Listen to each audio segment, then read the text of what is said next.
Some people have been asking me if criticizing Maha means that I don't believe in healthy eating. What?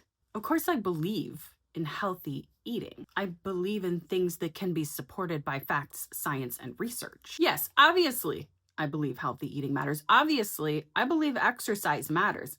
Have you met me? Look, Americans are not obese because nobody ever told them that eating vegetables was healthy. We do not live in some sort of magical information vacuum where people have just never heard that whole foods and exercise are good for you. We know.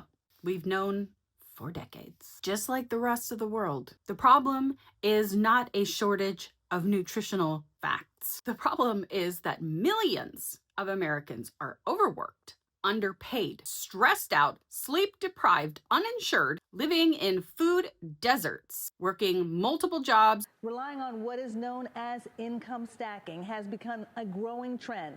About 8.5 million people in the U.S. were working more than one job in March of this year, representing 5.2% of the workforce.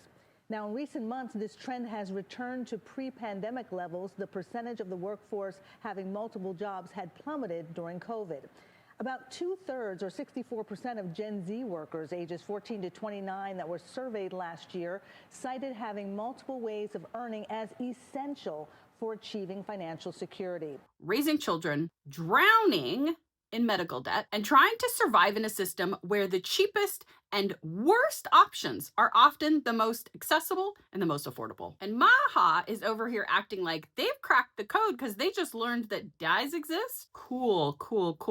Let me ask you a question. Does that actually help anyone afford groceries? Is that giving people time to cook after a 12-hour shift? Does that make food more accessible in underserved communities? Is that addressing housing insecurity, chronic stress, lack of health care, corporate consolidation in the food industry, the fact that millions of people are exhausted all the damn time? They're not helping people eat better. They're not helping people to get more exercise. They're not helping people. They're not improving conditions that support healthier living. They're repackaging wellness guru nonsense that people have heard for years and then acting like they just invented the idea of eating an apple. Look, if this government, if this Maha movement actually cared about health, about public health, we would be talking nonstop about universal healthcare, about paid leave, about walkable communities, safer neighborhoods, livable wages, regulating corporate pollution, maternal health care, mental health care, addiction treatment, school lunches, and making sure that healthy food is affordable and accessible everywhere. But instead, it is just endless culture war nonsense. It's internet fear-mongering while acting morally superior over ingredients that most people can't avoid because they are literally just buying what they can afford. We can debate all day about whether or not the current nutritional guidelines are perfect, and I would agree with anyone who says that there is room for improvement. In fact, I have said that many, many times. Debates about whether or not the food pyramid should be flipped upside down, it doesn't matter. The food pyramid was abandoned. No one's following the food pyramid. No one's following the current guidelines. So what good does it do to just continue changing the guidelines over and over and over again without addressing the root cause of the problem? Oh, it's real cute. We're going to flip the food pyramid upside down.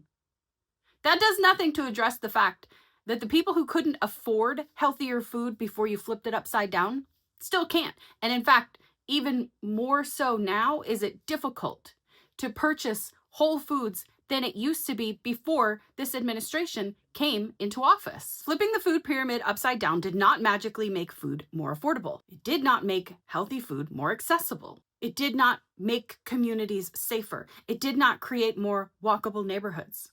It did not give people access to health care. So here's why I'm critical of Maha, because they're not doing these things, making food more affordable, writing policy to make healthcare accessible to everyone, regardless of income, building the infrastructure for safe neighborhoods that are actually safe and walkable, building the infrastructure for local parks, for sidewalks, for places for people to hang out and time in their lives to use them. When will they stop pretending like health is a matter of personal discipline and start treating it like what it actually is, a public infrastructure issue. Once they address those things, then we can talk about whether or not the food pyramid should be flipped upside down.